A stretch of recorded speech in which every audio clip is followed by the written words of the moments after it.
17 में फिर एक गलती हुई है कि फिर हम लोग वापस चले गए, तो उसके चलते कुछ राज्यों के कई लोग हम लोग से अलग हो गए।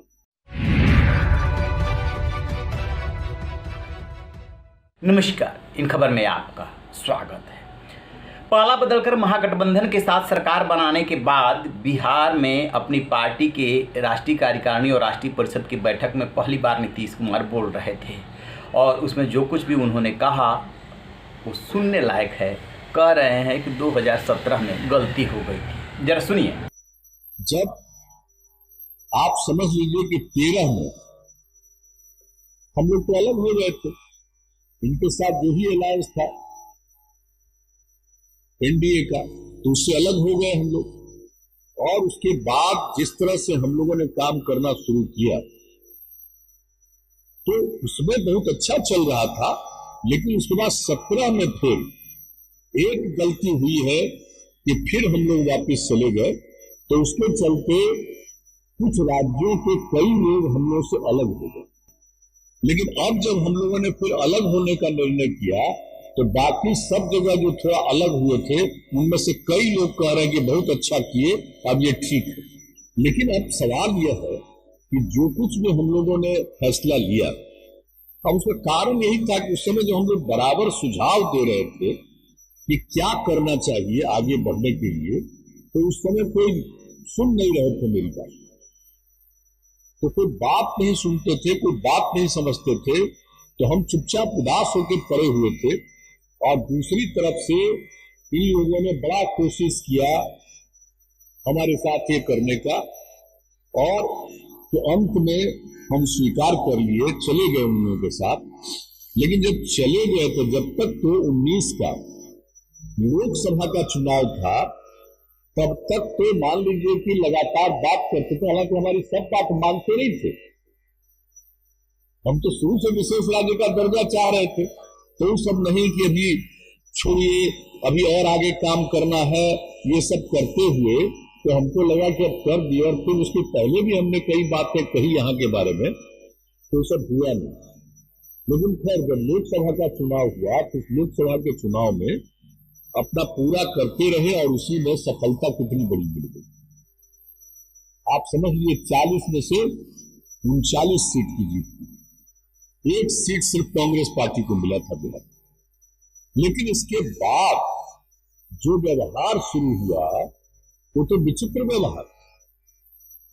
अब जब समझ लीजिए कि 2020 में चुनाव होना था तो हमने तो शुरू से कहा कि भाई जल्दी हो जाना चाहिए, मेंबरशिप ये कितना कौन सीट लड़ेगा ये डिसाइड कर लीजिए और इसके बाद सब पूरी तैयारी होगी। हम लाख चाहे लेकिन वो जानबूझ करके नहीं करता रहा। जैसा कि आपने सुना, नीतीश कुमार जी बोल रहे हैं कि गलती हो गई, पहले बड़ा अच्छा चल रहा था, लेकिन लालू की तरफ इशारा कर रहे हैं कि हम जो सुझाव दे रहे थे वो सुन नहीं रहे थे। मानो वो ये कहना चाहते हैं कि अब वो सुनेंगे। अपनी बात कह गए। उसके बाद जो आरसीपी सिंह हैं उन्होंने क्या किया पार्टी में, उसको भी लेकर के बहुत कुछ कहा और सुना। अब वो ये वेदना व्यक्त कर रहे हैं कि जब हम बीजेपी के साथ आ गए तो लोकसभा चुनाव तक तो सब ठीक चला, लेकिन उसके बाद जो है इन लोगों ने अपना रंग दिखाना शुरू किया, यानी कि बीजेपी ने रंग दिखाना शुरू किया। इशारों में वो सब कुछ कह रहे हैं कि विधानसभा चुनाव में उनके साथ क्या, क्यों और कैसे ये सब किया गया, सब प्लानिंग का हिस्सा था। अब नीतीश कुमार की और जो बीजेपी के नेता हैं उनके साथ लंबे समय तक डिप्टी चीफ मिनिस्टर रहे सुशील मोदी, दोनों की बहुत ज़बरदस्त यारी मानी जाती है और इसी यारी की वजह से सुशील मोदी को दिल्ली शिफ्ट किया गया था। जो नीतीश कुमार बोल चुके हैं कि अच्छा नहीं लगा था उनको। तारकिशोर प्रसाद और रेणु देवी को डिप्टी चीफ मिनिस्टर बना दिया गया था, वो उनको अच्छा नहीं लगा था।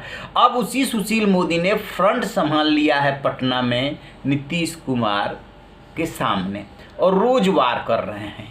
तो वो सुशील मोदी पूछ रहे हैं नीतीश कुमार से कि इसकी क्या गारंटी है कि आपसे आगे गलती नहीं होगी। 2013 में छोड़ करके गए उधर, फिर जो है उधर से पाला बदल के 2017 में आए इधर, और फिर जो है 2022 में पाला बदल करके गए उधर। तो उन्हीं के मित्र उन पर सवाल उठा रहे हैं और पूछ रहे हैं कि ऐसे आदमी की बात का कैसे भरोसा किया जा सकता है।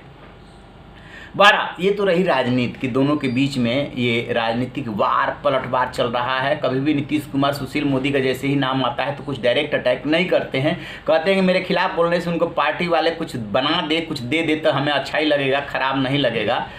उनको तो वैसे ही पटना से शिफ्ट कर दिया गया था दिल्ली, वहाँ भी कुछ नहीं मिला, पटना में भी कुछ नहीं मिला। तो नीतीश कुमार बहुत तरीके से वार करके आगे निकल जाते हैं और सुशील मोदी जो है वार करने का कोई मौका नहीं चूक रहे हैं। लेकिन इस बात पे मीडिया में भी, सोशल मीडिया में भी बहस हो रही है कि नीतीश कुमार पाला जो बदलते हैं उसका कितना असर आम आदमी में होगा, क्योंकि आप कभी पाला बदल के इधर, कभी उधर और फिर कभी उधर से इधर। क्या आम आदमी वास्तव में इसको लेकर के राजनीतिक जो नैतिकता है उसको लेकर के सोचता है, या वो अपने हिसाब से, अपने स्वार्थों के हिसाब से जो है विश्लेषण करता है? इस सब पे हमारी नज़र रहेगी कि अब आगे जो आने वाले हैं चुनाव उसमें क्या जो है विपक्ष गुल खिलाता है। क्योंकि नीतीश कुमार आज दिल्ली भी पहुंच रहे हैं और दिल्ली में पहुंच करके वो विपक्ष के नेताओं से मिलने वाले हैं, रणनीति बनाने वाले हैं कि कैसे 2024 में बीजेपी को घेरना है। तो इस पर हमारी नजर रहेगी। जैसे ही कोई अपडेट मिलेगा आपसे साझा करेंगे। रहिए ना बेखबर, देखते रहिए इन खबर। Thank you. इन खबर चैनल को सब्सक्राइब करें और बेल आइकन